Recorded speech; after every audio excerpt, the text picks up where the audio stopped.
अब देखो Stanley Miller का जो एक्सपेरिमेंट है वो मैं आपको बताता हूँ कि स्टैनली मिलर का एक्सपेरिमेंट है। और मैं आपको ये भी बता चुका हूँ कि अर्थ का जो एनवायरमेंट था प्रीवियसली वो कैसा था, है ना।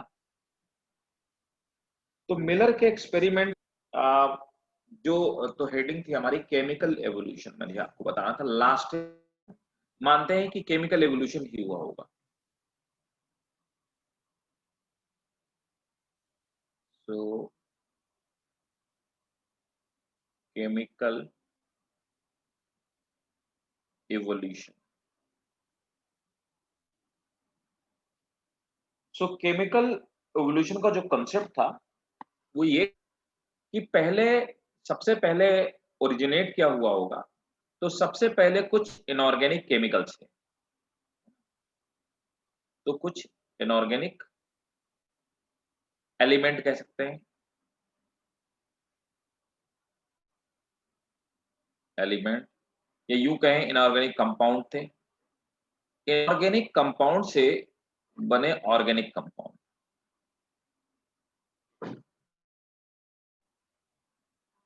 और ऑर्गेनिक कंपाउंड से कॉम्प्लेक्स ऑर्गेनिक कंपाउंड बने, और उनसे फिर सिंपल। तो इससे एक ऑर्गेनिज्म बना होगा, लाइफ आई होगी। तो वो जो ऑर्गेनिज्म बना उसके लिए हम लोग टर्म यूज किया, मैं आपको अभी भी बता दूं। उसको हम कहते हैं प्रोबायोट। और प्रो, चलो मैं इसको पूरा सीक्वेंस के फॉर्म में आपको पहले बता देता हूँ, समझा देता हूँ, ठीक है ना। देखिए मैं इसको पूरा एकदम फॉर्म में बता देता हूँ। तो प्रॉपर ये क्या,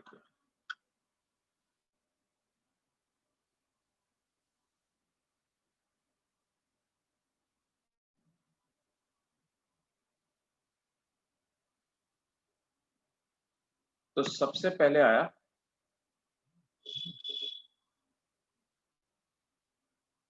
एवोल्यूशन। तो आएगा नहीं ना, एवोल्यूशन क्या आपके चैप्टर सिलेबस से हटा दिया गया है evolution. Let me check it, मैं बता देता हूँ कि आपके सीबीएसई में आएगा कि नहीं। हालांकि सिलेबस लेके चल रहे हैं, तो सीबीएसई प्लस नीट सिलेबस लेकर के चल रहे हैं, इसलिए पढ़ेंगे तो हम सब लोग सब कुछ। और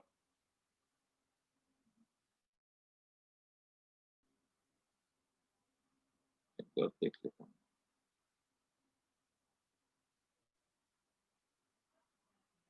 क्या क्या कर दिया गया।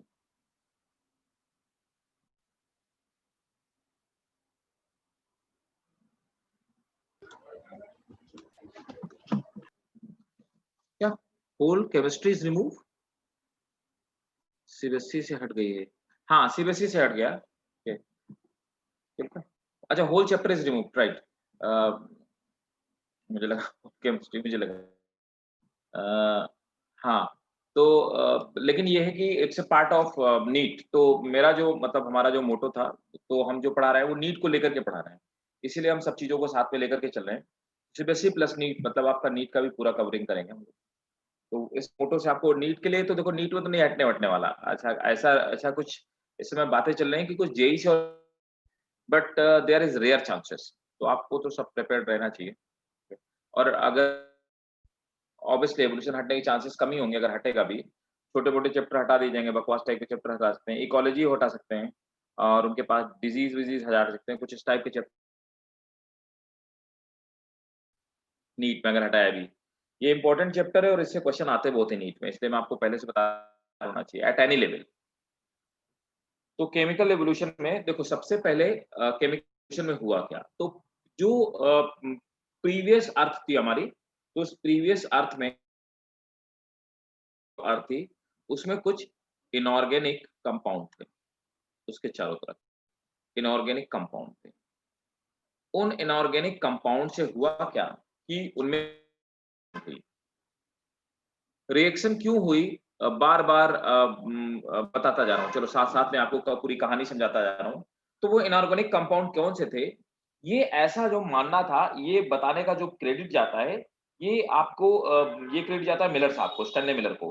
तो स्टैनली मिलर का जो कॉन्सेप्ट था, उन्होंने बोला कि ऐसा हुआ होगा, है ना? उन्होंने बोला कि ऐसा हुआ होगा कि कुछ इनऑर्गेनिक कंपाउंड रहे होंगे। इनऑर्गेनिक कंपाउंड उनका कहना था कि ये हाइड्रोजन रहा होगा, अमोनिया रही होगी, NH3, ये रही होगी प्रीवियसली अर्थ में मीथेन रहा होगा। वाटर मौजूद तो था लेकिन लिक्विड फॉर्म में नहीं था, वाटर वेपर के फॉर्म में मौजूद था, है ना? तो वाटर वेपर के फॉर्म में मौजूद था। अब हुआ क्या होगा इस इनऑर्गेनिक कंपाउंड से, है ना? इन इनऑर्गेनिक कंपाउंड में रिएक्शन हुआ होगा। बार-बार अर्थ में होता क्या था कि ये क वाटर कंडेंस होकर के गिरता था और उसके बाद लेकिन अर्थ इतनी गर्म थी कि स्टीम बन के फिर से वापस चला जाता था। तो लेकिन हर बार जब वाटर बारिश बन के गिरता था और फिर स्टीम बन के वापस उड़ता था, उससे होता यूँ था कि हर बार अर्थ ठंडी हो जाती थी। तो धीरे-धीरे अर्थ कूल हो गई। तो ये जितने इनऑर्गेनिक कंपाउंड थे, ये सब इनऑर्गेनिक कंपाउंड जा करके जहाँ-जहाँ गड्ढे थे, वहाँ पानी भर गया और ओशंस क्रिएट हो गए। उन ओशंस के अंदर ये इनऑर्गेनिक कंपाउंड इकट्ठा हो गए। इनमें रिएक्शन हुई और उस समय 2 फॉर्म में अवेलेबल थी। एनर्जी किस फॉर्म में अवेलेबल थी? एक तो अल्ट्रावायलेट रेडिएशन के फॉर्म में, एनर्जी भी यहाँ पे तो इनऑर्गेनिक कंपाउंड मौजूद थे। किसमें? प्रीवियस जो अर्थ थी, एंशिएंट अर्थ थी, इनऑर्गेनिक कंपाउंड मौजूद थे और साथ में एनर्जी मौजूद थी। एनर्जी 2 फॉर्म में मौजूद थी। कैसे? अल्ट्रावायलेट रेडिएशन जो कि सन की रेज़ थी। दूसरा क्या? बार-बार बादल गरज रहे थे, तो लाइटनिंग के फॉर्म में। तो अल्ट्रावायलेट रेज़ लाइटनिंग के फॉर्म में plus one one more thing that is volcano. तो बार-बार अर्थ के अंदर से वोल्केनो इरप्ट हो रहे थे। तो 3 फॉर्म में एनर्जी मौजूद थी। इसकी वजह से ओशंस के अंदर क्या हुआ? रिएक्शन हुआ। इन केमिकल्स के बीच में रिएक्शन। इनऑर्गेनिक कंपाउंड से क्या बने होंगे? सिंपल ऑर्गेनिक कंपाउंड बने होंगे। Simple organic compound. Simple organic compound की अगर बात की जाए तो क्या बना होगा? वो बने होंगे नाइट्रोजन बेसेस बने होंगे, है ना? कुछ शुगर बनी होंगी, है ना? कुछ नाइट्रोजन कंपाउंड बने होंगे, नाइट्रोजन कंपाउंड बने होंगे, ठीक है? तो इस तरह के नाइट्रोजन कंपाउंड बने होंगे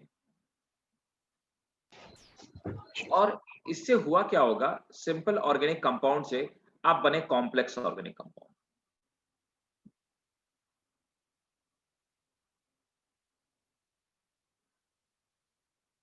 जब हम कॉम्प्लेक्स ऑर्गेनिक कंपाउंड की बात करते हैं, तो कॉम्प्लेक्स ऑर्गेनिक कंपाउंड में प्रोटीन बना होगा, ठीक है? न्यूक्लिक एसिड बना होगा, कुछ शुगर्स बनी होंगी, है ना? अब इन्हीं कॉम्प्लेक्स ऑर्गेनिक कंपाउंड से प्रोटीन के बड़े-बड़े मॉलिक्यूल बने, है ना? और प्रोटीन के बड़े-बड़े मॉलिक्यूल में डिवाइड करने की कैपेबिलिटी थी। उनके अंदर उस प्रोटीन के बड़े से मॉलिक्यूल के अंदर न्यूक्लिक एसिड अंदर घुस गया, ठीक है? एंट्री कर गया। तो एक सिंपल ऑर्गेनिज्म का फॉर्मेशन हुआ, उसको हमने कहा प्रोबायोट और जिसके अंदर न्यूक्लिक एसिड मतलब डीएनए जैसा स्ट्रक्चर पड़ा हुआ था। की कैपेबिलिटी थी और ये ओशंस के अंदर मटेरियल को एब्जॉर्ब कर सकते थे, ग्रो कर सकते थे और डिवाइड कर सकते थे। तो ये एक बहुत बेसिक तो अगर कहा जाए कि सबसे पहला लिविंग ऑर्गेनिज्म कौन था या लिविंग सबसे पहली लिविंग चीज़ कौन-सी बनी? तो दैट वाज़ प्रोबायोट। प्रोबायोट में धीरे-धीरे एवोल्यूशन हुआ और बैक्टीरिया के जैसा प्रोकैरियोट्स बने। प्रोकैरियोट्स में एवोल्यूशन हुआ और लाखों साल बाद यूकैरियोट्स बने। ठीक है? तो यही लाइफ के एवोल्यूशन का सीक्वेंस है। अब इस सीक्वेंस को आखिर इस बात को जो बात की गई, इस बात को एक्सपेरिमेंट के फॉर्म में कैसे रिप्रेजेंट किया गया, है ना? तो नोट करिए केमिकल एवोल्यूशन में ये सीक्वेंस नोट कर लो। ये सीक्वेंस आपको गाइड करेगा, हेल्प आउट करेगा कि कैसे-कैसे हुआ। तो ये वाला चैप्टर मैं आपको मतलब वैसे नहीं लिखवाता हूँ जैसे बोर्ड के लिए लिखवाना है। ये चैप्टर मैं आपको वैसे लिखवाता हूँ जैसे आपको नीट के लिए चाहिए। तो this sequence important for NEET. Sir complex organic के बाद एक बार और बताना। कॉम्प्लेक्स ऑर्गेनिक कंपाउंड बेटा तो प्रोटीन बना होगा, न्यूक्लिक एसिड मतलब डीएनए, आरएनए बना होगा, है ना? कुछ शुगर्स कॉम्प्लेक्स शुगर्स बनी होंगी। उसके बाद क्या हुआ कि एक प्रोटीन की मेम्ब्रेन थी। उस प्रोटीन की मेम्ब्रेन के अंदर डीएनए पैक था, ठीक है? तो प्रोटीन के बाहर मेम्ब्रेन, अंदर डीएनए पैक। इस स्ट्रक्चर को हमने नाम दिया प्रोबायोन्ट। तो प्रोबायोन्ट एक पहला ऑर्गेनिज्म था और इनकी खास बात क्या थी? ये मेम्ब्रेन के थ्रू मटेरियल को बाहर से एब्जॉर्ब कर सकते थे, अपने साइज को बढ़ा सकते थे, ग्रो कर सकते थे और फिर खुद से डिवाइड कर सकते थे, क्योंकि इनके अंदर डीएनए था। ये प्रोबायोन्ट में और एवोल्यूशन हुआ होगा, इसके अंदर प्रोटोप्लाज्म बना से ऑर्गेनेली बने होंगे, फिर प्रोकैरियोट्स आए होंगे और उसके लाखों साल बाद यूकैरियोट्स आए। और सर न्यूक्लिक एसिड और शुगर का क्या होया? क्या न्यूक्लिक एसिड और शुगर का? जिससे प्रोटीन का बन गया तो न्यूक्लिक एसिड और शुगर का कुछ नहीं हुआ? न्यूक्लिक एसिड और शुगर कैसे, क्या हुआ? मतलब सर जैसे प्रोटीन का प्रोबायोटिन हाँ, बना, तो हाँ। इस तरीके से कुछ। तो देखो ना, मैंने आपको बताया था कि न्यूक्लिक एसिड किससे बना होगा? पेंटोज शुगर बन गई, है ना? फॉस्फेट बन गए, ठीक है? तो फॉस्फेट, नाइट्रोजन बेसिस और शुगर ने मिलकर के न्यूक्लिक एसिड बना लिया। न्यूक्लिक एसिड यहीं से तो बनता है ना, नहीं सर, मॉलिक्यूलर। इसके आगे क्या होया न्यूक्लिक एसिड का, मैं ये पूछ रहे हैं। न्यूक्लिक एसिड के आगे क्या होगा? हाँ। मतलब अच्छा, क्या-क्या डीएनए, आरएनए बोलेंगे ना? अच्छा सर। न्यूक्लिक एसिड इन्हीं को तो बोलते हैं ना, deoxy ribonucleic acid, okay sir, ribonucleic okay. Acid, है ना?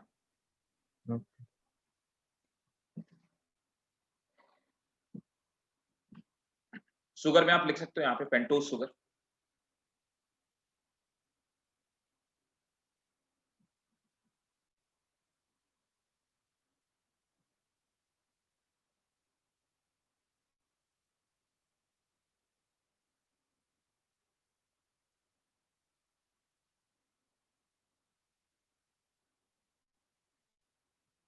डन, नोट कर लिया?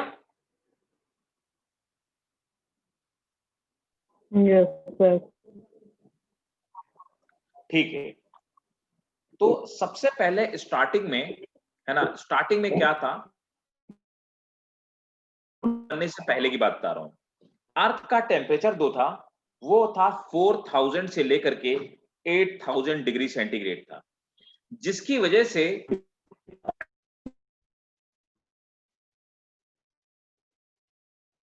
का टेम्परेचर कम हुआ, ठीक है ना? तो सबसे पहले एटम से मॉलिक्यूल बने, तो नोट करेंगे। Previously the temperature of earth was 4000। दोबारा बताओ सर, प्रीवियसली। शुरू हो गया भाई तुम्हारा, फिर से रिपीट करवाना, नोट करो, ध्यान से सुनो जीशान यार। Previously the temperature of earth was 4000 to 8000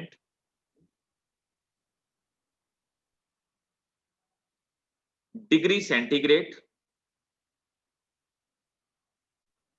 which prevented formation of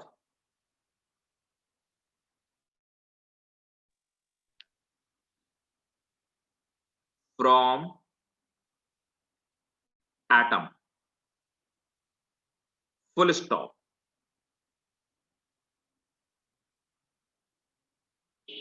इसी पॉइंट में साथ में लिखेंगे, अर्थ cooled down,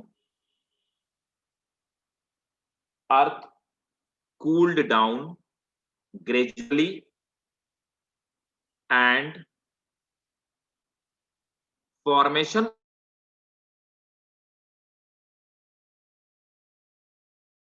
organic compound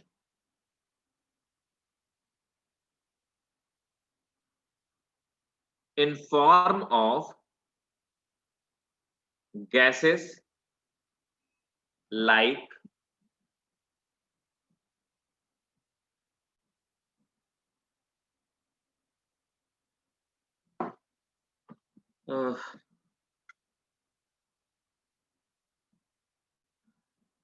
gradually earth cooled down and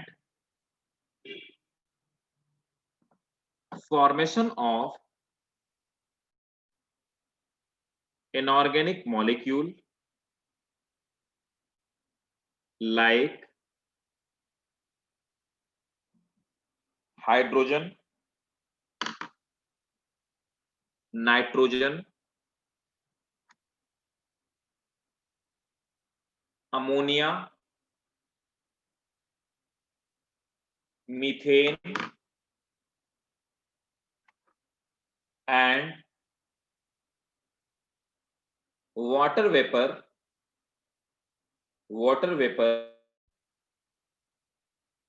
taken place,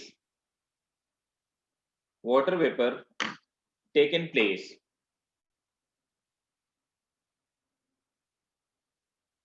full stop. Next point.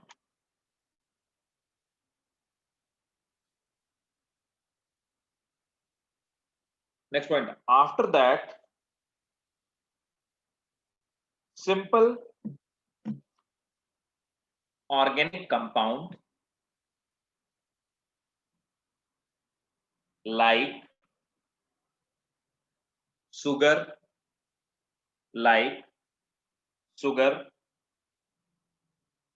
fatty acid, comma, amino acid, and nitrogenous bases taken place.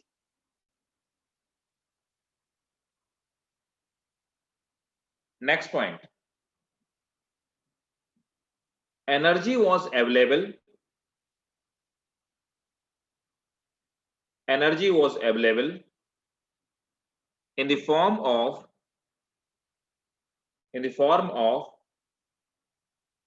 lightning,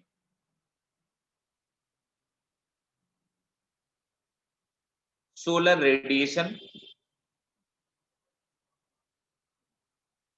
and volcanic eruption.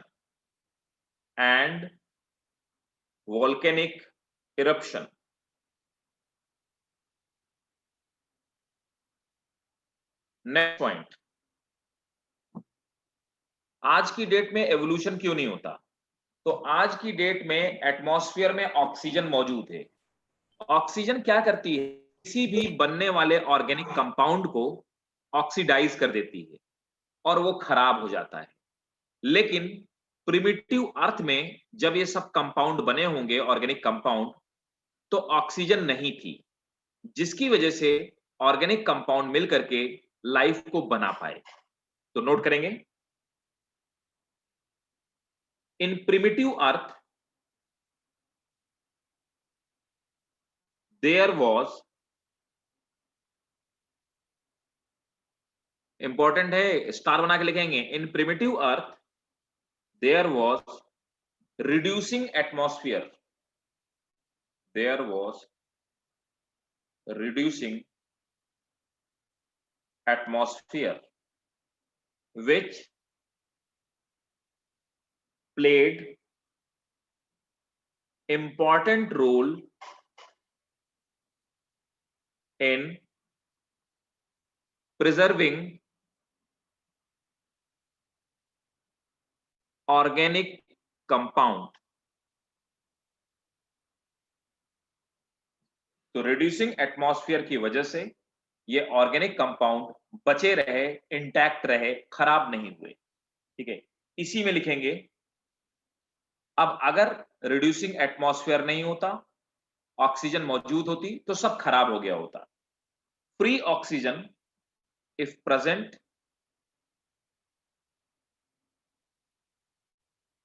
would have, free oxygen if present would have destroyed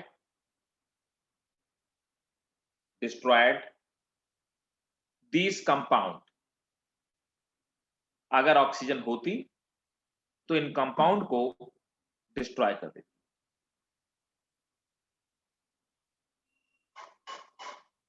ठीक है, these organic compound further made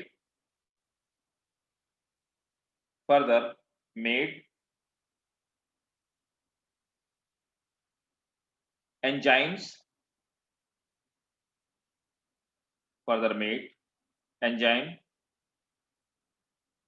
and then living object. अब आप देखिए, ये ही था chemical evolution. मतलब इन्हीं chemical compound से लाइफ का एवोल्यूशन हुआ होगा. ये कॉन्सेप्ट देने वाले साइंटिस्ट थे, मैंने आपको बताया था, एआई ओपेरिन, और एक साइंटिस्ट थे जेबीएस हेल्डेन। तो ओपेरिन और हेल्डेन का एक कॉन्सेप्ट था केमिकल एवोल्यूशन कैसे आया, लाइफ कैसे ओरिजिनेट। लेकिन इस बात को एआई ओपेरिन और जेबीएस हेल्डेन प्रूफ नहीं कर पाए। के लिए जेबीएस हेल्डेन को और एआई ओपेरिन को पढ़ा गया। पढ़ने के बाद कुछ साइंटिस्ट थे, है ना? तो उन साइंटिस्ट में सबसे पहले आपके आते हैं स्टैनले मिलर।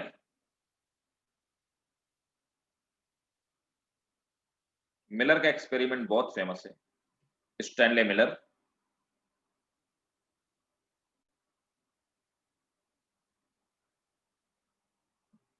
नहीं नहीं नहीं नहीं, Miller and Clary, Miller and Urey था, हेराल्ड से यूरे नाम था, इसका स्टूडेंट था। तो स्टैनले मिलर,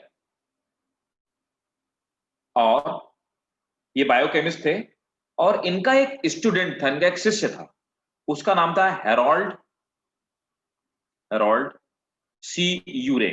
हो सकता है कैलोरी, इसका सी का मतलब कैलोरी हो, रेयान में भी, कि कैलोरी इसका नाम हो, सी से, पता नहीं सी से है क्या। इसका पूरा नाम था हेरोल्ड सी यूरे। तो स्टैनले मिलर और यूरे, तो मिलर और यूरे का एक्सपेरिमेंट इसको कहा जाता है, याद रखिएगा। तो 1953 में, है ना, मिलर और यूरे ने इस बात को लैब में प्रूव कर दिया कि नहीं भाई, जो हेरोल्ड कह रहे थे वो बात बिल्कुल एकदम सही थी, है ना। और इस बात के लिए इनको नोबेल प्राइज दिया गया। मिलर ने कहा कि ऐसा हुआ होगा, लेकिन ये कैसे बनाया जाए। तो पूरा का मिलर ने बताया कि ऐसे ऐसे करो, और बहुत बड़ी टेबल पे एक ये एक्सपेरिमेंट का जो ऑपरेटर्स थे वो सब उसने क्रिएट कर दिए। अब देखो जो मिलर और यूरे का एक्सपेरिमेंट था वो कैसे हुआ, है ना, ये इंपॉर्टेंट है। तो मैं आपको डायग्राम बनाता हूं, उनका जो एक्सपेरिमेंट था वो डायग्राम में दिखाता हूं आपको।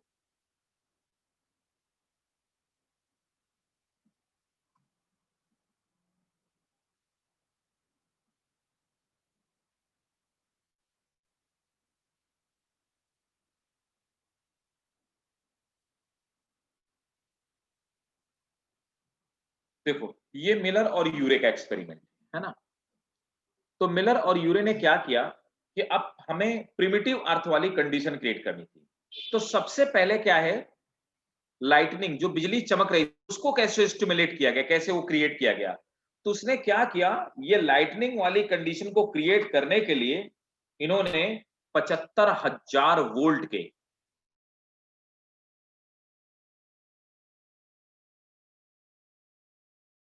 लाइटनिंग को, बादल के गरजने को, उससे जो एनर्जी पैदा हो रही थी उस एनर्जी को यहाँ पे पैदा करने का काम कर, ठीक है। अब क्या हुआ, कहा अब इसके अंदर इन्होंने क्या किया कि प्रिमिटिव,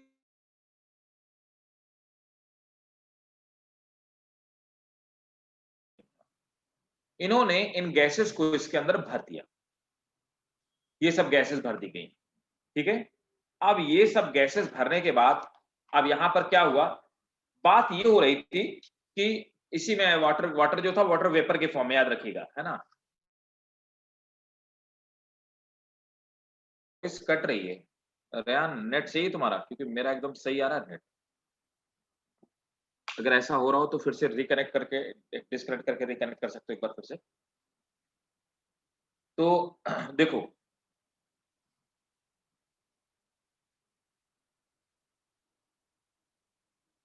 वॉइस ब्रेक हो रही है।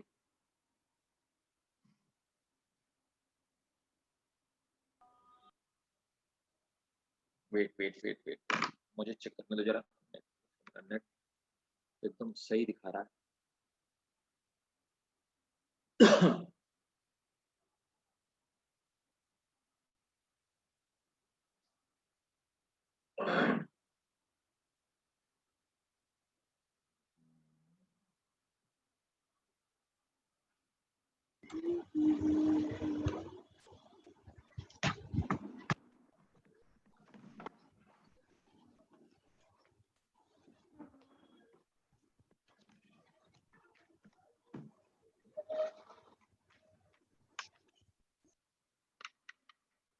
बीच बीच में रुक जा रही है।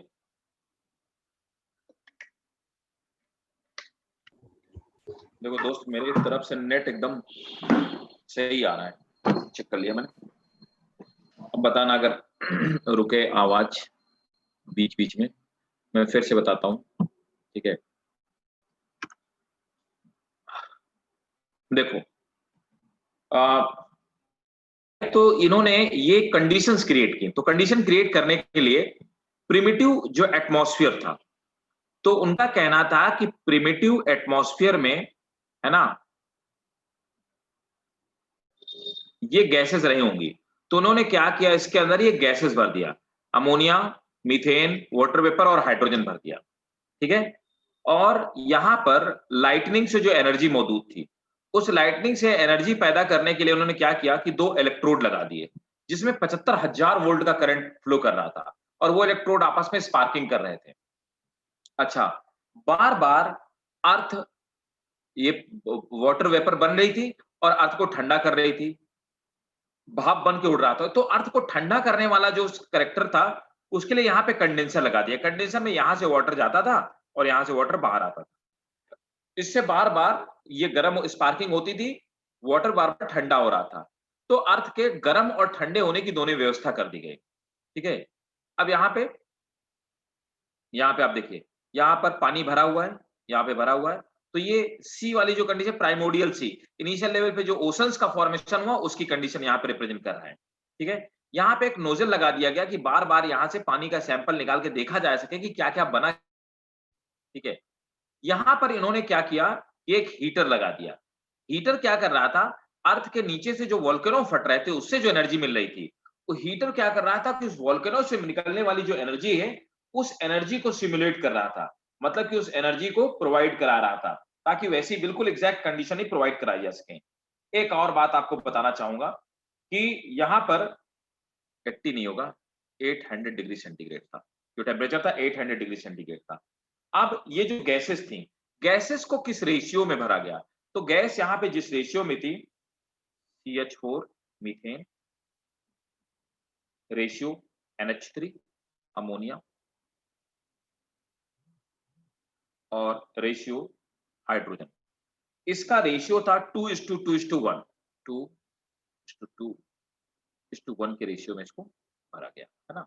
तो 2:2:1 के रेशियो में इसको यहाँ पे फिल किया गया, और यहाँ पे 800 डिग्री सेंटीग्रेड ये प्रोवाइड करा गया, ठीक है, टेम्परेचर प्रोवाइड करा गया।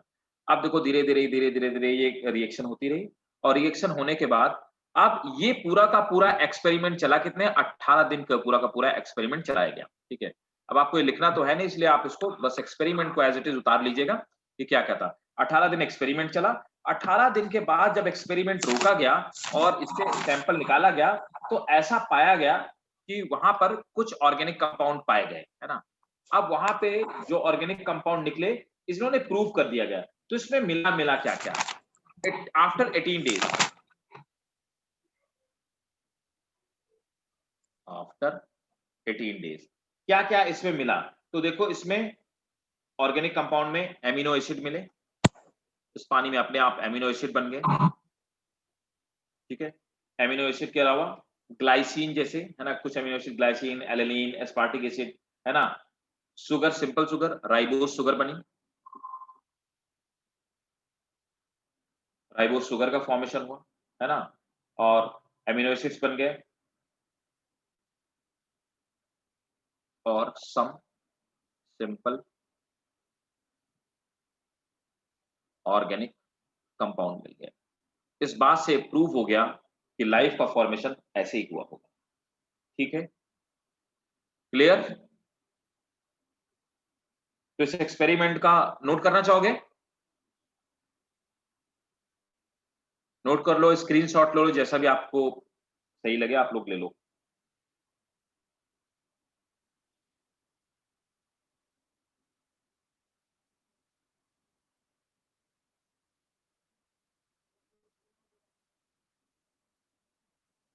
नोट कर लेना तो मुझे मैसेज कर देना।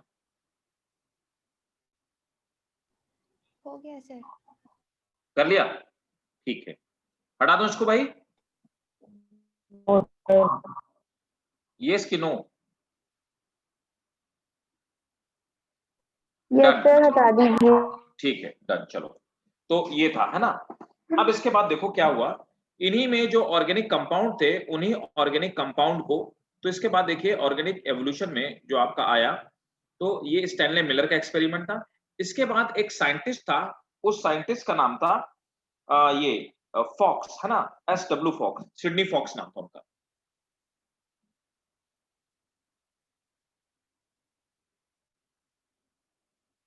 मेरी आवाज बहुत कम है यार, मैं तो प्रॉपर बोल रहा हूँ। I don't know how it's possible यार, नेट कनेक्टिविटी सही आ रही है।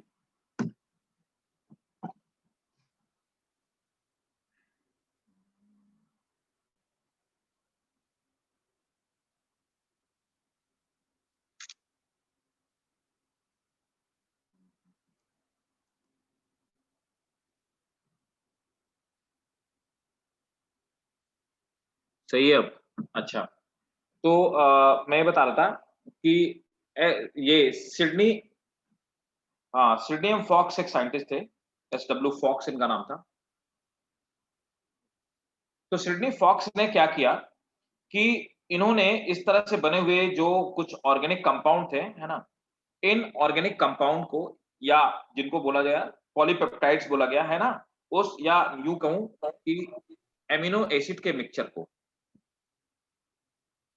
अब इसमें एमिनो एसिड बने थे, इसने एमिनो एसिड के मिक्सचर को लिया, और इस एमिनो एसिड के मिक्सचर को इसने 130 डिग्री से 130 डिग्री सेंटीग्रेड से 180 डिग्री सेंटीग्रेड तक हीट अप किया, और हीट अप किया कई घंटे तक, और कूल करने के बाद इन्होंने देखा कि कुछ इनको छोटे छोटे मॉलिक्यूल्स मिले, ठीक है ना। अब ये जो छोटे छोटे मॉलिक्यूल्स मिले, इन मॉलिक्यूल्स को इन्होंने नाम दिया प्रोटीनोइड।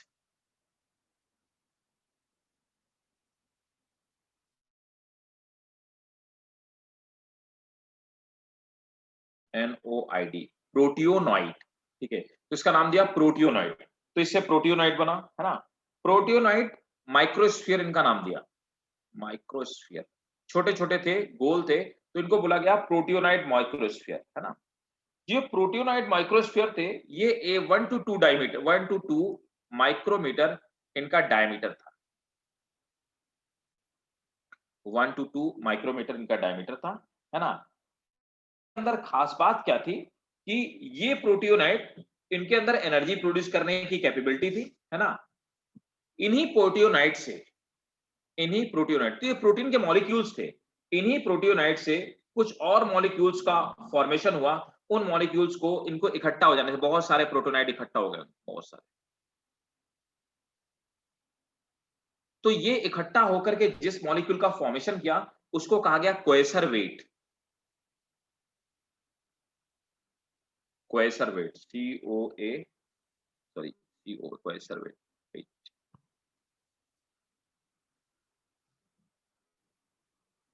COACERVATS, क्वेसर weights.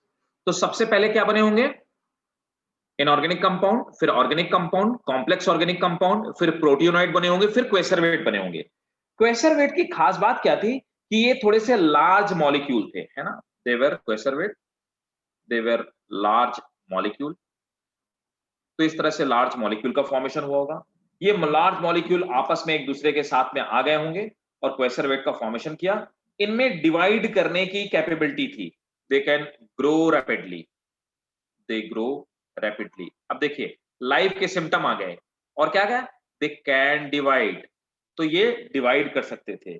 क्वेसर वेट से डिवाइड करने की कैपेबिलिटी, इसके बाद फिर से एवोल्यूशन हुआ होगा, और इस एवोल्यूशन के बाद एक क्या हुआ कि एक ऐसे सेल का फॉर्मेशन हुआ होगा, एक सेल जैसा, नॉट सेल, ठीक है, सेल में रॉन्ग टर्म यूज कर रहा हूं, सेल जैसे किसी चीज की फॉर्मेशन हुआ होगा। इसके चारों तरफ एक मेम्ब्रेन थी, और मेम्ब्रेन के अंदर कुछ DNA जैसा या न्यूक्लिक एसिड जैसा स्ट्रक्चर रहा होगा।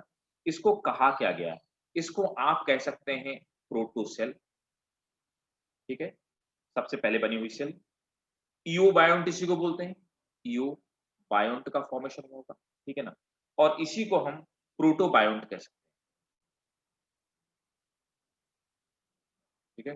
तो प्रोटोसेल, ईओबायोन्ट और प्रोबायोन्ट, ऐसी किसी सेल का फॉर्मेशन हुआ होगा। इस तरह से लाइफ का फॉर्मेशन हुआ।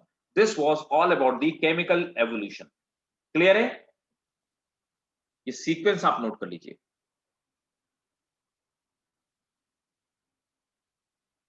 इसके पहले की जो कहानी मैंने बताई वो हेरोल्ड मिलर और यूरे का एक्सपेरिमेंट था। इसके बाद की जो प्रोबायोंट तक की कहानी थी ये सिडनी एम फॉक्स ने बताया। सर प्रोबायोट को बैक्टीरिया कहते हैं। नहीं नहीं नहीं ना ना ना ना, वो प्रोबायोटिक है बेटा। लेकिन वो फर्स्ट ऑर्गेनिज्म तो बैक्टीरिया थे ना।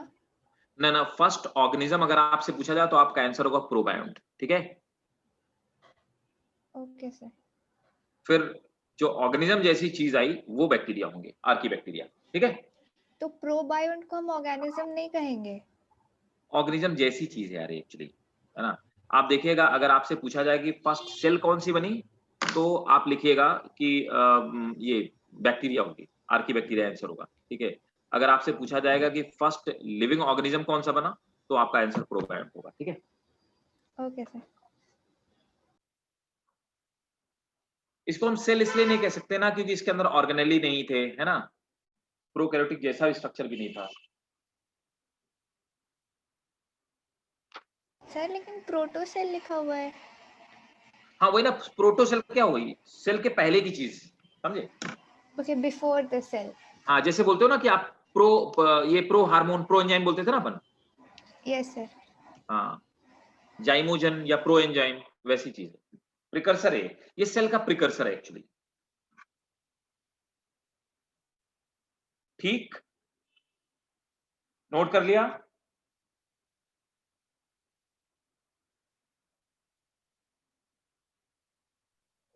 हाँ सर। ठीक। यस। अब आइए नेक्स्ट में। अब नेक्स्ट है एविडेंसेस ऑफ इवोल्यूशन। तो एवोल्यूशन के एविडेंसेस क्या है ना। कौन से एविडेंसेस हैं जो बताते हैं कि सच में एवोल्यूशन हुआ होगा। बहुत सारे एवोल्यूशन के एविडेंसेस हैं। इनमें सबसे जो इंपॉर्टेंट एवोल्यूशन है, सबसे ज्यादा जो इंपॉर्टेंट एविडेंसेस है वो क्या है, बता सकते हो क्या? Can somebody tell me? नहीं? Sir bacterias.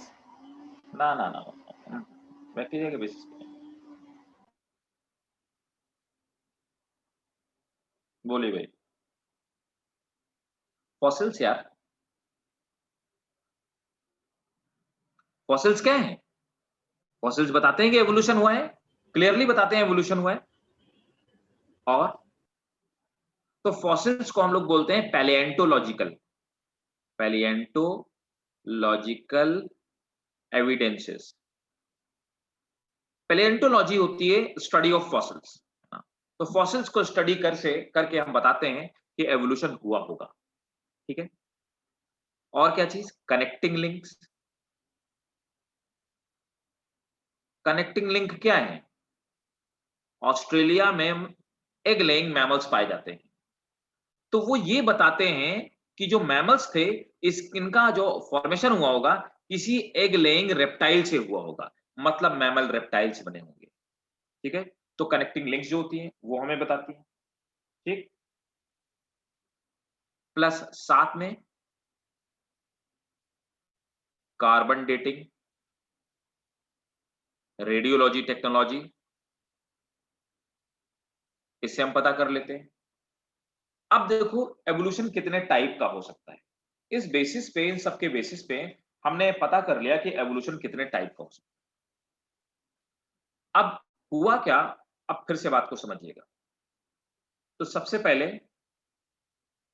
एक होता है कन्वर्जेंट सॉरी पहले डाइवर्जेंट आएगा,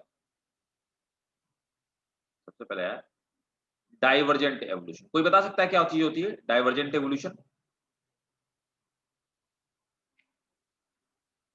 देखो डाइवर्जेंट एवोल्यूशन क्या है कि एक मेन ऑर्गेनिज्म रहा होगा, है ना। तो वो क्या था, प्रिमिटिव स्टॉक है या एंसेस्टर, कॉमन एंसेस्टर है।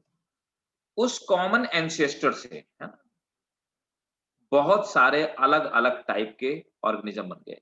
इसको हम डाइवर्जेंट एवोल्यूशन कहते हैं। कैसे? डायनासोर रहे होंगे और डायनासोर से कुछ उड़ने वाले डायनासोर बन गए थे। उन उड़ने वाले डायनासोर से जो बने होंगे वो बन गए एप्स, बर्ड्स बन गए, ये उड़ने वाले एनिमल्स बने होंगे। कुछ डायनासोर कार्निवोर से, उनसे वो सब कार्निवोर एनिमल बने होंगे, जैसे कि शेर हो गए, चीता हो गए, इस टाइप के मैमल्स बने होंगे। कुछ ऐसे डायनासोर थे जो सिर्फ हर्बीवोर से, टायरानोसॉरस टाइप के, उनसे गाय, बैल, भैंस, ठीक है, वैसा कुछ बना होगा। कुछ डायनासोर ऐसे रहे होंगे जो श्रीव्स टाइप के रहे होंगे, उनसे आगे जाके मंकी बने और मंकी से आगे जाके ह्यूमन का फॉर्मेशन। तो हम सबका जो कॉमन स्टॉक था वो रेप्टाइल ही थे, डायनासोर जैसा कोई रेप्टाइल था, और उन्हीं से इवॉल्व होके इतने टाइप के एनिमल बने होंगे। ये डाइवर्जेंट एवोल्यूशन, डार्विन ने इस बात को प्रूव किया। दूसरा क्या है? अच्छा, जो डाइवर्जेंट एवोल्यूशन है उसको क्या चीज होती है, कौन सा ऐसा एग्जाम्पल है? तो डार्विन ने एग्जाम्पल दिया होमोलॉगस ऑर्गन का। मैं सब अभी बताता हूं आपको, होमोलॉगस ऑर्गन का, ठीक है। तो होमोलॉगस ऑर्गन क्या होते हैं? ये सब दिखने में एक ही जैसे ऑर्गन है, लेकिन इनका सबका काम अलग अलग है, ठीक है। दूसरा आता है कन्वर्जेंट एवोल्यूशन। कन्वर्जेंट एवोल्यूशन ये कहता है कि भाई अलग अलग ऑर्गेनिज्म थे, समझिए बात को, अलग अलग टाइप के ऑर्गेनिज्म थे, लेकिन वो सब अलग अलग टाइप के ऑर्गेनिज्म का रिक्वायरमेंट एक था, जिसकी वजह से उनमें एक ही तरह के फीचर डेवलप हो गए। एग्जाम्पल के तौर पे बर्ड्स को उड़ने के लिए पंख चाहिए, चमगादड़ को उड़ने के लिए पंख चाहिए, और तितली को भी उड़ने के लिए पंख चाहिए, बाकी इंसेक्ट को भी उड़ने के लिए पंख चाहिए, बर्ड विंग्स चाहिए।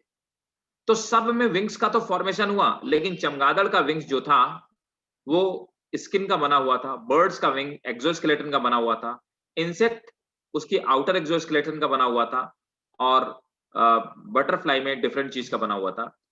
तो इसका एग्जाम्पल उन्होंने दिया एनालॉगस ऑर्गन।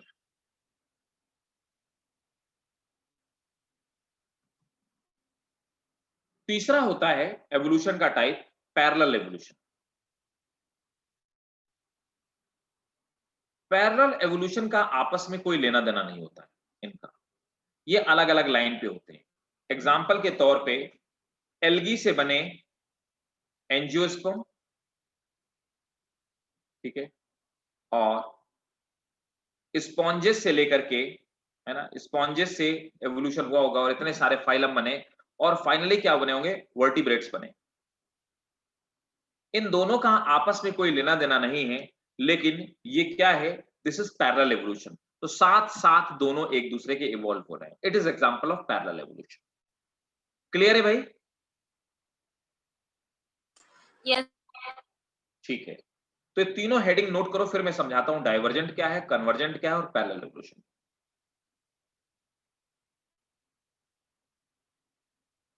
तो नोट करो, पहले नोट ही करते हो, मैं समझाता जाता हूं। पहला फर्स्ट हेडिंग है divergent evolution.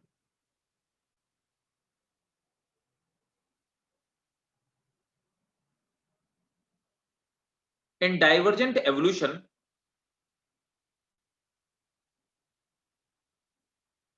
it suggests that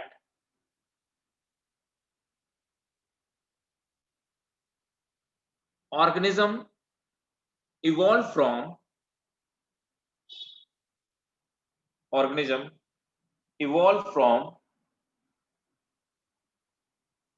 common ancestor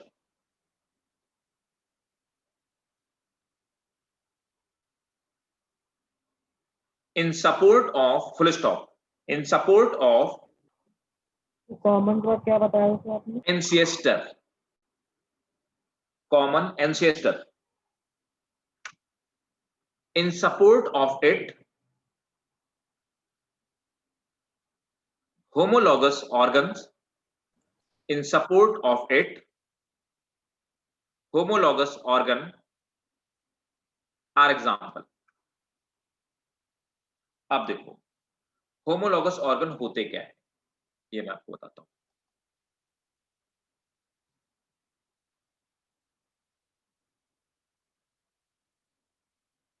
देखिए, सर सपोर्ट ऑफ के बाद क्या बोला आपने? In support of it it. Homologous organs okay sir. Are example. आप देखो होमोलॉगस ऑर्गन क्या होते हैं, इसी में होमोलॉगस लिख लो, होमोलॉगस ऑर्गन।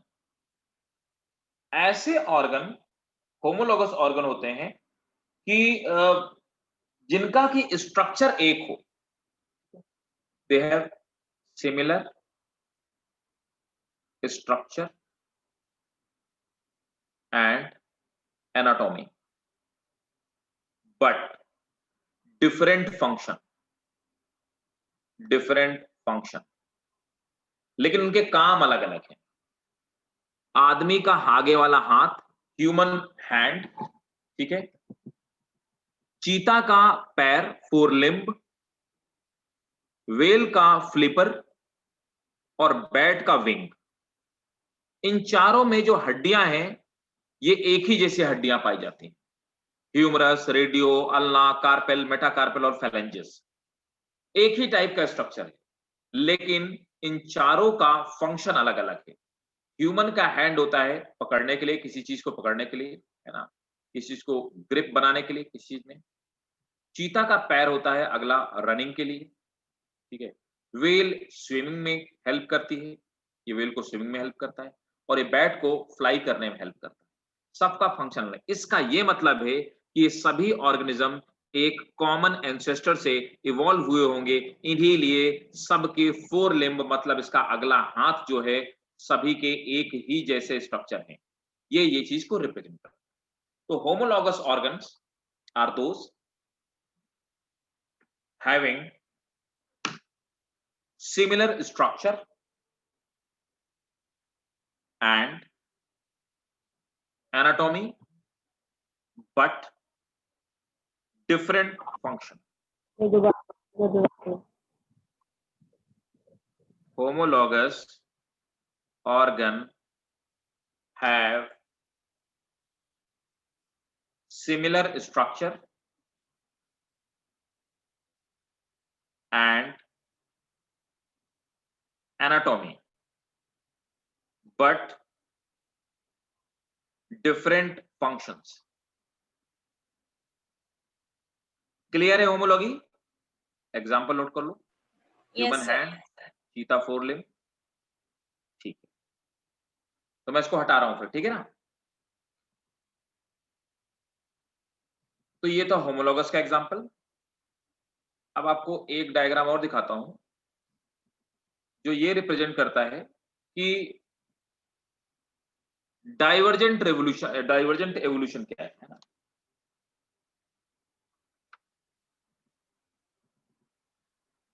देखो, इसको हम लोग कहते हैं, डार्विन ने इसके लिए एक टर्म यूज किया। डार्विन ने कहा क्या इसको? डार्विन ने इसको कहा एडेप्टिव रेडिएशन।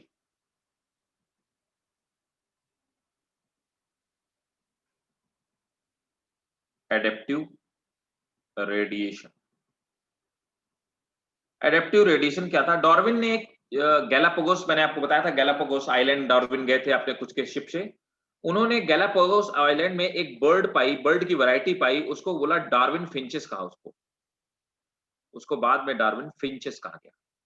तो फिंचेस एक चिड़िया थी। उसने देखा आइलैंड में अलग अलग पार्ट में अलग अलग टाइप की चिड़िया पाई जाती है, तो उसने कहा कि पहले एक चिड़िया थी जो एंसेस्ट्रल सीड ईटिंग फिंच थी, ये ग्राउंड फिंच इसको कहा गया।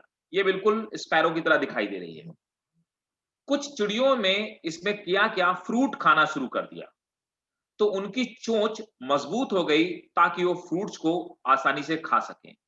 तो उनकी चोंच इस तरह की हो गई, उनको ट्री फिंच कहा गया। कुछ चिड़िया उन्होंने इंसेक्ट खाना शुरू कर दिया, तो उनकी आगे की जो चोंच हो गई वो पतली हो गई, है ना, ठीक है, जैसे वुड पिकर फिंच कहा गया, तो इनकी चोंच डिफरेंट हो गई। कुछ कैक्टस में रहने वाली थी, उनकी फिंच ऐसे हो गई, वेबर फिंचेस उनको कहा गया। कुछ चिड़िया जो थी वो सीड खाती थी, तो उनकी चोंच और स्ट्रांग और मजबूत हो गई, उनको लार्ज ग्राउंड फिंच कहा गया, है ना। तो इस तरह से बर्ड्स में अलग अलग तरह की बहुत सारी जनरेशन के बाद इसी से बनी हुई अलग अलग तरह की फिंचेस का फॉर्मेशन हो गया, इसको क्या बोला, एक कॉमन स्टॉक से अलग अलग टाइप की बर्ड्स का फॉर्मेशन हो गया, इसको हमने क्या कहा, रेडिएटिव एडेप्टेशन। और इसको क्या बोला गया, इसी को हम क्या बोलते हैं, इस इज एग्जांपल ऑफ क्या, डाइवर्जेंट एवोल्यूशन। समझ आया?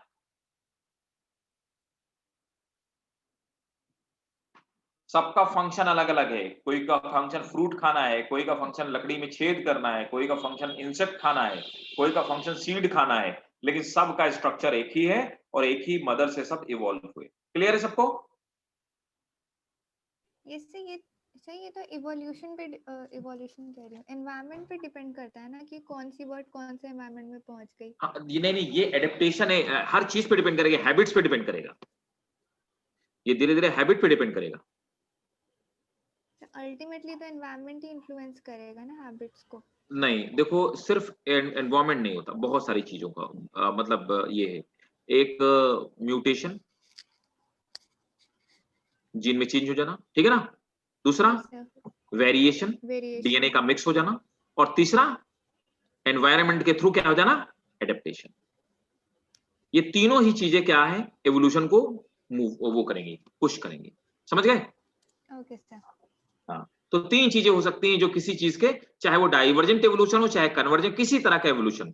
तीन चीजें, पहला म्यूटेशन मतलब जीन में अचानक से चेंज हो जाना, दूसरा वेरिएशन मतलब जीन्स का मिक्स हो जाना, तीसरा एडेप्टेशन मतलब धीरे धीरे एडॉप्ट हो जाना। एडेप्टेशन का एग्जांपल आप देखो, लेह लद्दाख में लोग रह रहे हैं, उनकी बहुत सारी जनरेशन पहले रही होगी, हमारे आप जैसे रही होगी, धीरे धीरे उनमें जीन में चेंज होता गया, आज की डेट में उनका हीमोग्लोबिन कंटेंट हमसे दुगना होता है, दुगने से ज्यादा होता है, तो एडेप्टेशन है। फिर वो जेनेटिक हो गया, अब अगर वो प्लेन्स में भी आ जाए तो भी उनका हीमोग्लोबिन हमसे ज्यादा ही रहेगा, क्योंकि उनका जेनेटिकल पार्ट बन गया। ठीक है, ओके। तो ये था एडेप्टिव रेडिएशन, याद रखिएगा, डार्विन फिंचेस एडेप्टिव रेडिएशन समझ में आ गया ना? ठीक, एक और चीज, एडेप्टिव रेडिएशन का एक और एग्जांपल है, मैं आपको पूरी बुक में पूरी चीजें सब समझा दे रहा हूं जो आपके सिलेबस में है, जिससे कि आपको नीट के किसी क्वेश्चन में दिक्कत न होने पे आपको, अभी आपके ऊपर है कि आप कितना इसे ग्रैस्प करना चाहते हैं, कितना लेना चाहते हैं, नोट करना चाहते हैं नहीं, तो यहाँ पे मैं कोई कंपेल नहीं करूंगा। देखिए, अब यहां पर ऐसा माना जाता है कि मार्सूपियल एक मार्सूपियल रहे होंगे, जैसे कि कंगारू पाए जाते हैं, दे आर मार्सूपियल, है ना, तो वो मार्सूपियल एक तरह के ऑर्गेनिज्म, एक प्रिमिटिव मार्सूपियल रहा होगा, उसी से ऑस्ट्रेलिया में तस्मानियन वुल्फ बना होगा, उसी से टाइगर कैट बनी होगी, उसी से एंट ईटर बना होगा जो चींटी खोर है, उसी से मार्सूपियल रैट बना होगा, उसी से कैंगारू बने होंगे, उसी से वो भालू जैसा वॉम्बैट जो होता कोला वो बना होगा, है ना, और उसी से ये कोला बने, और उसी से मोल्स बने, ठीक है, और उसी से ग्लाइड करने वाली जो स्क्विरल होती वो बनी। तो एक ये क्या है, ये भी क्या है, एडेप्टिव, ये क्या है, एडेप्टिव रेडिएशन है ना, डाइवर्जेंट इवोल्यूशन है, एक स्टॉक से अलग अलग तरह के ऑर्गेनिज्म का फॉर्मेशन। इसका भी एग्जांपल इसमें पढ़ा जाता है। क्लियर भाई? Yes sir. ठीक है, अब देखो एक और इंपॉर्टेंट चीज है, that is Hardy Weinberg law. पढ़ा है क्या किसी ने? Yes sir. एक मिनट मैं एक चीज तो और वो तो बता दूं, what is that one, analogous organ.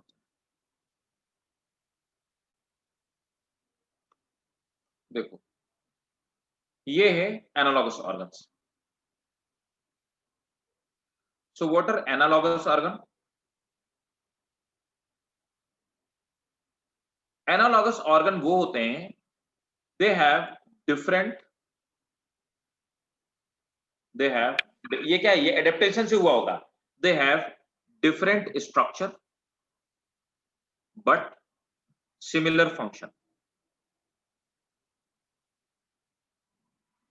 इनका स्ट्रक्चर अलग अलग है लेकिन सबके काम जो है, फंक्शन वो एक ही जैसे हैं, है ना। तो देखिए एनालॉगस ऑर्गन में क्या क्या है, आप ये जो ये विंग्स ऑफ इंसेक्ट है ना, ये काइटिन के बने होते हैं, और काइटिन क्या है, एक्सटर्नल, ये इनका एक्सोस्केलेटन है। एक्सोस्केलेटन क्या होता है, जैसे हमारी बॉडी में बाल पाए जाते हैं, नेल्स पाए जाते हैं, ठीक है, विंग्स ऑफ बर्ड, ठीक है, ये आगे वाले हाथ का मॉडिफिकेशन है, फोर लिम्ब का मॉडिफिकेशन। विंग्स ऑफ बैट, चमगादड़ के जो पंख होते हैं, they are development of skin between digits, उंगलियों के बीच में स्किन का डेवलपमेंट हो जाना। तो तीनों, लेकिन सबका फंक्शन क्या है, उड़ना। तो they have different structure but similar function. ऐसे ऑर्गन को एनालॉगस ऑर्गन बोलते हैं। ठीक भाई,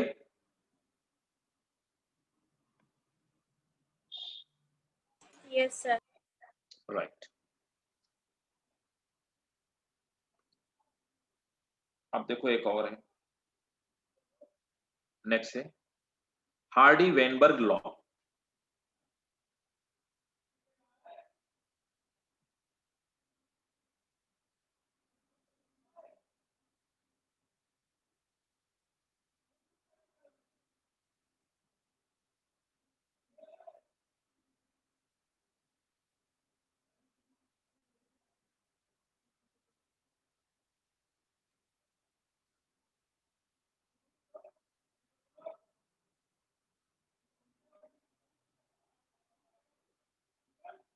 देखिए ये क्या है, पी स्क्वायर क्यू स्क्वायर, एक मिनट होल्ड करना।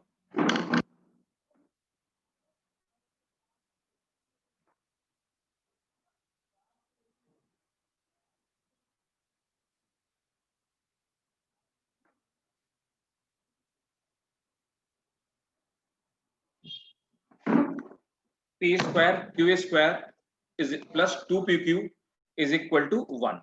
इससे कई सारे क्वेश्चंस आते हैं, ठीक है।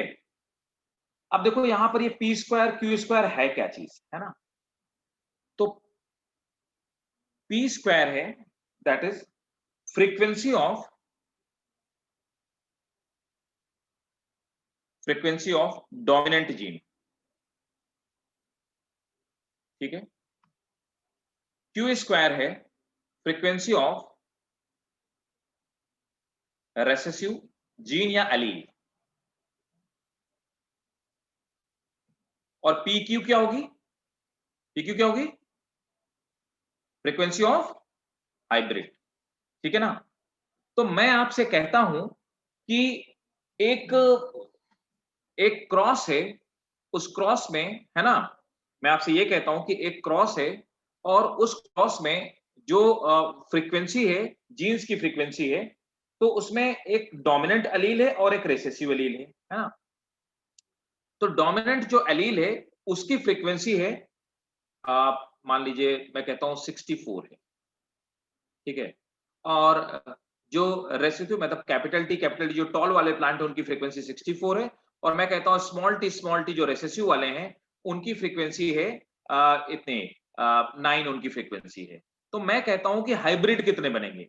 अब मैंने आपसे क्वेश्चन पूछ लिया, ये पूछा हुआ क्वेश्चन है, सिर्फ फिगर अलग हो सकते हैं, ठीक है ना, क्वेश्चन पूछा हुआ क्वेश्चन है। तो अब देखो यहां पे क्या क्या कह रहा है, फ्रीक्वेंसी ऑफ जीन 64 है, तो 64 क्या है, तो p square is equal to कितना है, 64 है, तो P कितना हो जाएगा, √64, ठीक है। तो कितना हो जाएगा, 8, है ना। और वो कह रहा है कि फ्रीक्वेंसी ऑफ रेसेसिव एलील 9 है, तो 9 का क्या मतलब है, क्यू स्क्वायर। देखो लोग कंफ्यूज हो, लोग P मान लेते हैं कि 64, P 64 नहीं है, P स्क्वायर 64 है। यहाँ पे क्यू स्क्वायर कितना है, 9, तो Q कितना हो जाएगा, 3, है ना। तो हाइब्रिड हमारा क्या है, 2pq ना, तो कितने बनेंगे, 2 इंटू 8 इंटू, तो कितना हाइब्रिड में, 2 इंटू 8 इंटू 3 कितना हुआ, हाँ 24 कहाँ होगा भाई, 48 सर। हाँ 48, तो 48 आंसर आएगा। आप लिख दो 48 हाइब्रिड बनेंगे। समझ आ गया ना? यस। ये पूछा हुआ क्वेश्चन है, इसमें घुमा के या तो क्यू पूछ लेगा या पी पूछ लेगा या 2p पूछ लेगा। आपको ये फॉर्मूला यूज करना है, ठीक है? यस। ठीक है, तो ये आपका हार्डी वेनबर्ग लॉ था। आप मानो लिख लीजिए इसको।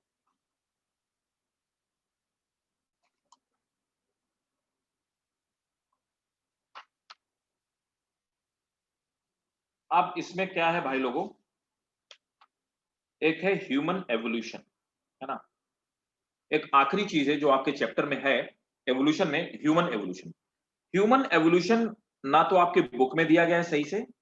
ह्यूमन एवोल्यूशन अगर आप पूरा अच्छे से पढ़ना चाहते हैं, है ना, तो और कोई चीज तो नहीं रह रही ना? एक बार चेक करो, ह्यूमन एवोल्यूशन के अलावा और कुछ तो नहीं रह रहा? तो नई वाली एनसीईआरटी में कुछ नया तो नहीं है? चेक कर लो एक बार। मेरे पास जो एनसीईआरटी है, origin and evolution of man, Rehan check करो एक बारी, आयशा चेक करो भाई। मेरी एनसीईआरटी में तो कुछ नहीं रह रहा, आपके एनसीईआरटी में कुछ रह तो नहीं रहा?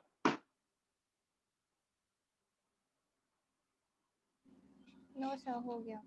ठीक है, तो देखो अब आते हैं evolution of man, human evolution, है ना?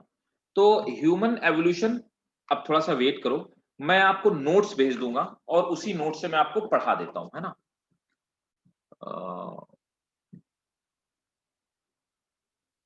रेहान, जो मैंने आपको बताया ना मैकेनिज्म ऑफ एवोल्यूशन, यही मैकेनिज्म ऑफ एवोल्यूशन है जो मैंने आपको अभी बताया कि एवोल्यूशन कैसे होता है। मैंने आपको बताया कि एवोल्यूशन 3 तरह से हो सकता है। मैकेनिज्म ऑफ एवोल्यूशन का मतलब म्यूटेशन, जीन में चेंज हो जाए। दूसरा मैंने आपको बताया क्या, एडेप्टिव रेडिएशन, जैसे एडेप्टेशन हो जाए, ठीक है ना? और तीसरा मैंने आपको क्या बताया, variation. That is the mechanism of evolution. अब पूछा जाए अभी एवोल्यूशन क्यों नहीं हो पा रहा? धीरे धीरे तो हो ही रहा है, जीन में चेंज होने की वजह से, एडेप्टेशन की वजह से तो हो ही रहा है, ठीक है? अब और क्यों नहीं हो रहा? क्योंकि एटमॉस्फेयर, अभी लाइफ क्यों नहीं इवॉल्व हो रही, सेल क्यों नहीं बन रही? क्योंकि अब एटमॉस्फेयर ऑक्सीडाइजिंग है ना? अब मेरे पास एक नोट्स है ना? वो नोट्स वो मेरा खुद का बनाया हुआ है, आप उसको फोटो कॉपी करा लीजिएगा या आपने जैसा भी रखो, और वो आपको नोट्स कहीं मिलेगा नहीं क्योंकि मैंने खुद से बनाया हुआ है, ठीक है? मैं देखता हूँ मेरी इसमें अगर पड़ा होगा, और नहीं भी पड़ा होगा तो मैं आपको वो इनको क्या नाम है, निष्कर्ष जी को दे दूंगा, वो आपको फॉरवर्ड कर देंगे। सर जी सर, इसमें फ्रीक्वेंसी ऑफ डोमिनेंट और रिसेसिव जीन कैसे निकालते हैं? अब देखो इसमें ना ये दिया होगा, समझो ना, इसमें एक गायब होगा और बाकी 2 फैक्टर दिए होंगे। अच्छा। देखो जैसे मान लो तुमको 2 ये दे दिया गया कि क्यू स्क्वायर दे दिया गया, है ना? ठीक है, और 2pq दे दिया गया, ठीक है? 2pq की फ्रीक्वेंसी दे दी गई। मान लो तुमको दे दिया गया तो 2pq की जो फ्रीक्वेंसी है वो इतनी है, ये 18 है ना? तो तुम्हें पता है कि 2pq इज इक्वल टू 18, ठीक है? क्यू स्क्वायर तुम्हें दिया गया है, मान लो क्यू स्क्वायर तुमको दे दिया गया कि 9 है ना?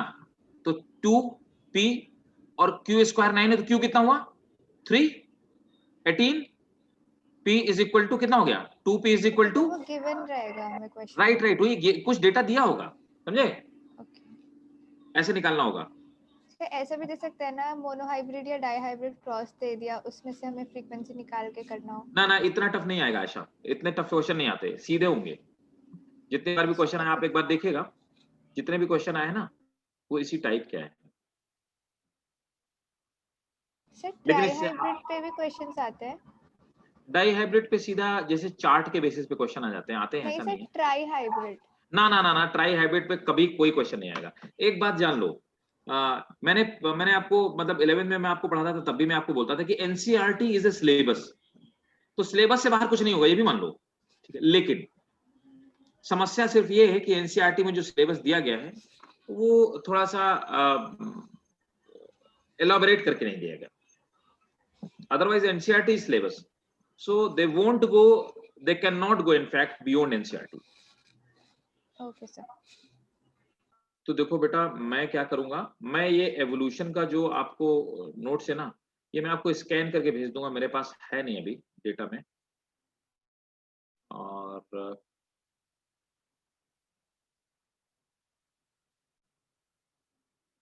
ठीक है, तो मैं आपको ह्यूमन एवोल्यूशन आपको भेज दूंगा, है ना? तो ह्यूमन एवोल्यूशन में कैसे-कैसे एवोल्यूशन हुआ, ह्यूमन्स का एवोल्यूशन। तो जैसे ऐसे आपको मैं समझा हालाँकि देता हूँ अलग अभी से, है ना? बाकी मैं निष्कर्ष जी को भेज दूँगा। तो सबसे पहले आए होंगे, बताता जाता हूँ मैं, ठीक है? सीक्वेंस, और यही सीक्वेंस बहुत डिटेल में है, मेरी हैंडराइटिंग में होगा, वो आपको निष्कर्ष जी दे देंगे। समझा मैं आपको अभी देता हूँ। सबसे पहले आए होंगे ट्री श्रीव्स। मतलब क्या हुआ? श्रीव्स जानते हो तुम लोग? श्रीव्स? No sir. श्रीव्स नहीं देखा? अरे जीवन में बाहर निकल के कुछ देखो भी मेरे भाइयों। छछूंदर देखा है? Mole? Yes sir. Yes sir. या वो that is also type of shrews. आप समझे? Okay sir. उदबिलाव देखा? उदबिलाव, उदबिलाव? नहीं? हाँ सर, चिड़ियाघर नहीं गए हो? देखा। देखा है ना? वो भी श्रीव्स टाइप का है, ठीक है? तो छछूंदर मान लो, छछूंदर बेस्ट एग्जांपल है, मोल, है ना? उससे लीमर्स बने होंगे। लीमर्स देखा? लीमर्स क्या होते हैं, ये मैं आपको बता देता हूं। ये जम्मू कश्मीर में मिल जाते हैं, रात के समय में निकलते हैं। आप देखोगे तो आप ये नहीं बता पाओगे कि बिल्ली है कि बंदर है। इसकी पूंछ होगी बिल्ली की तरह मोटी और लंबी पूंछ होगी। मतलब कुछ कुछ बिल्ली की तरह, कुछ कुछ आप मान सकते हो शेर की तरह, जो मोटी सी चीता की तरह जो शेर होती ना। लेकिन बाकी जो इसका आपको पूरा स्ट्रक्चर दिखाई देगा, मुंह इसका पूरा बंदर की तरह दिखाई देगा, और बाकी पूरा हिस्सा बिल्ली की तरह दिखेगा। बड़ी बड़ी आंखें होंगी, गोल, ठीक है? समझे? देख के आदमी डर जाए। तो यस ए सर। लीमर्स, लीमर्स होते हैं, हाँ? तो ये होते हैं लीमर्स। अब क्या हुआ कि इन लीमर से अब सबसे पहले बना होगा एक बंदर जैसा कोई ऑर्गेनिज्म, उसका नाम था पैरापिथेकस। क्या बना? पैरापिथेकस। तो लीमर के बाद बना होगा पैरापिथेकस। पैरापिथेकस एक कॉमन एंसेस्टर था, जैसे मैंने आपको बताया कि यहां से डाइवर्जेंट एवोल्यूशन हुआ। इसी से ओल्ड वर्ल्ड मंकी बने। पुराने टाइम के मंकी और ओल्ड वर्ल्ड मंकी गायब हो गए, ठीक है? ये बहुत कम पाए जाते हैं, अब ये नहीं पाए जाते, ठीक है? ओल्ड वर्ल्ड मंकी बने, इन्हीं से बने होंगे न्यू वर्ल्ड मंकी।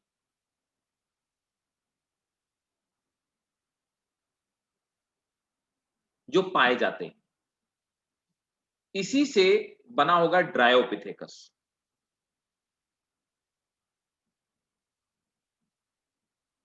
तो ड्रायोपिथेकस एक बंदर बना इससे, ठीक है? ड्रायोपिथेकस के कुछ फॉसिल्स अफ्रीका से मिले हुए हैं, है ना? और ये ड्रायोपिथेकस जो है, it is close to chimpanzee, close to chimpanzee. तो ये चिंपैंजी जैसा ही दिखने वाला एक बंदर था। इसी ड्रायोपिथेकस से फिर से देखो, डाइवर्जेंट एवोल्यूशन हर जगह हो रहा है। इसी ड्रायोपिथेकस कॉमन एंसेस्टर से, इसी से बना होगा गिब्बन, इसी से बना होगा ओरंगुटैन, इसी से बना होगा चिंपांजी, और इसी से बना होगा गोरिल्ला। इन सभी बंदरों से यहां से हमारा रिश्ता अलग अलग हो गया। इसके बाद एक दूसरा ऑर्गेनिज्म बना जो इंसान बनने की लेंथ और लाइन में था, इंसान बनने की राह में। वो जो बंदर बना उसका नाम था रामापिथेकस। तो इसके बाद बना रामापिथेकस।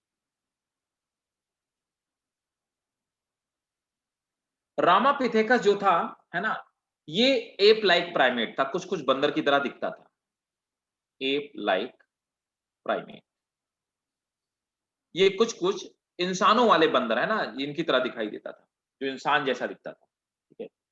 और ये जमीन पे रहता था, है ना, इसका जबड़ा मजबूत था, बड़े बड़े कैनाइन थे। रामापिथेकस से बना सर जाकर एक के, बार लास्ट स्लाइड दिखा दीजिए। हाँ, ठीक है। ये सब मैं आपको दे दूंगा नोट्स में, क्या कोई नोट करने की जरूरत नहीं है। अगर आप करना चाहो तो कर लो, वो आपकी मर्जी है, लेकिन सब आपको एज इट इज आपको मेरे नोट्स पे मिल जाएगा।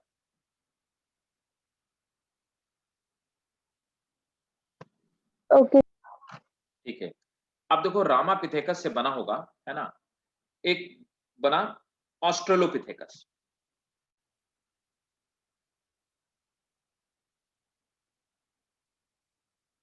रामापिथेकस से बना ऑस्ट्रेलोपिथेकस। अब जो ऑस्ट्रेलोपिथेकस था, है ना, तो ऑस्ट्रेलोपिथेकस की खास बात क्या थी? साउथ अफ्रीका में पाया गया, ठीक है। इसको हम अफ्रीकन एप मैन के नाम से जानते हैं, है ना। इसमें एप लाइक फीचर थे, ये सीधे खड़ा हो सकता था, है ना। तो आप देखो उसके बाद ऑस्ट्रेलोपिथेकस के बाद बना होमो हेबिलिस।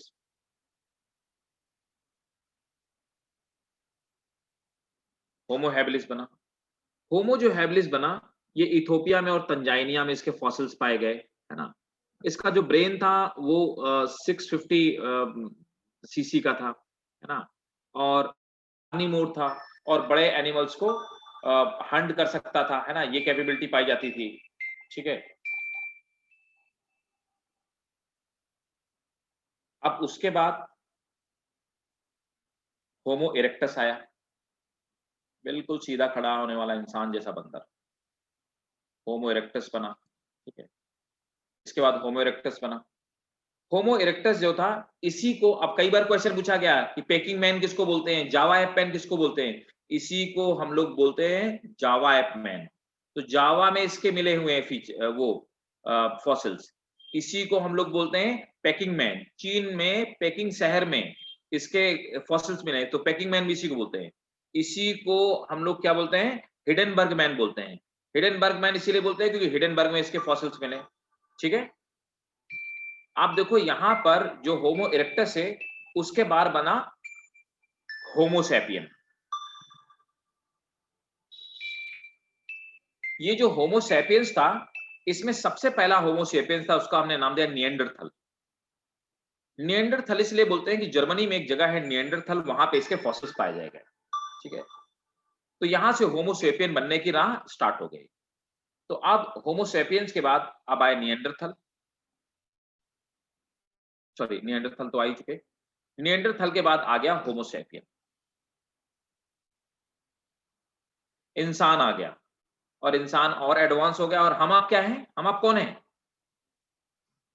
कौन है? ह्यूमन। होमो सेपियंस। ना, ह्यूमंस। होमो सैपियन सैपियन, ठीक है। हम आप होमो सैपियन सैपियन है, क्लियर? Yes. तो अब इनके फीचर क्या थे, किसके खोपड़ी में कितना दिमाग था, ये सब मैं आपको नोट्स के फॉर्म में दे दूंगा, ठीक है। इसी चार्ट के फॉर्म में होगा, ठीक है। ऐसे सीरीज दी है और साथ में यहाँ पे कैरेक्टरिस्टिक लिखे होंगे, ठीक है। तो मैं आपको प्रोवाइड करा दूंगा और आपका एवोल्यूशन कंप्लीट हो गया।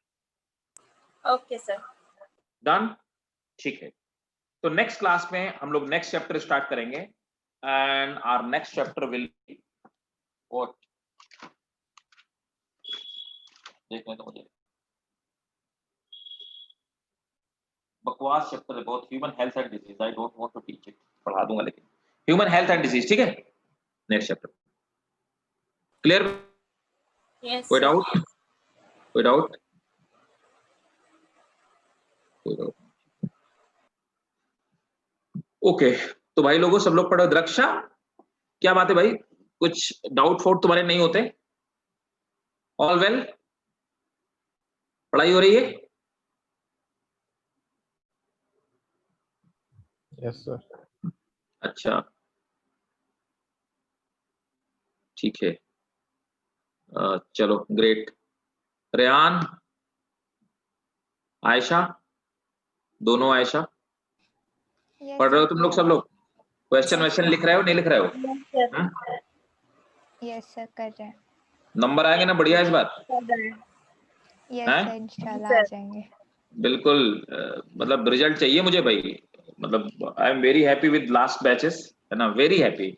सो they did beyond my expectation, and बिल्कुल बिल्कुल बिल्कुल हम ऐसा प्रे करते हैं कि आपके हम मतलब मेरे लिए तो आप मेरा अर्निंग हो, ठीक है। You people are my earning. Result ही तो होता है जो मैं बताता हूँ, आपसे बता रहा हूँ, बाकी लोगों से बताता हूँ रोल नंबर के साथ में, है ना। So that is my final earning. So I want same thing from you people, और आप में से बहुत सारे लोगों से मुझे बहुत उम्मीदें हैं। और देखो लास्ट टाइम एक लड़का कंबर था, है ना? तो कंबर के 97 या 98 मार्क्स थे आपके यहाँ, है ना? ऑर्किड में 98 मार्क्स थे। और बाकी हमारे कई सारी जगह से कई सारे बच्चों के 100 आउट ऑफ 100, कई सारी लड़कियों के, लड़का उनमें से इनफैक्ट कोई नहीं था, 100 आउट ऑफ 100, ठीक है? सो 3 लड़कियों के 100 आउट ऑफ 100 भी थे। So I want same kind of result, ठीक? मैं चाहता हूँ 98 से ऊपर ही आए आप लोगों के, 98 और 100 के बीच में, ठीक? तो बढ़िया से मेहनत करो, आंसर Yes. राइटिंग करो। If you people are facing any problem anywhere, है ना? I am always available for you. But ये नहीं कि यार मतलब उठाया मुँह और बस पूछ लिया, ऐसे नहीं पूछो पूछने के लिए। तुम्हें मेहनत मतलब मुझे ये लगे कि तुमने मेहनत की है तब तुम मेरे पास आए, ठीक है? First you do your work with due honesty, उसके बाद आप मेरे पास आओ कहीं पे भी अगर आपको प्रॉब्लम है anywhere, I am always there, ठीक है? लेकिन एटलीस्ट आप अपने लेवल पे बढ़िया से करिए, हैंड राइटिंग साफ रखिए, डायग्राम अच्छे बनाइए, ठीक है? और मैं बता दे रहा हूँ कि इस टाइम पे सभी लोग ऑनलाइन क्लासेस ले रहे हैं, बच्चे ऑफलाइन क्लास नहीं ले रहे। आप यकीन मानिए आंसर राइटिंग में आप बहुत सारे लोगों को बीट कर सकते हो, आपके पास बढ़िया बढ़िया अपॉर्चुनिटी, ठीक है? तो जहाँ पे स्कैर्सिटी होती है वहाँ पे अपॉर्चुनिटी हमेशा एग्जिस्ट करती है, ठीक है? सो वर्क हार्ड, है ना? और इस पेस को आप बनाए रखिए, मेंटेन रखिए, ठीक है ना? और जहाँ पे भी आपको दिक्कत हो किसी भी पॉइंट पे, I am always available for you, ठीक है? Okay, sir. Thank you, sir. चलो welcome, bye bye, take care.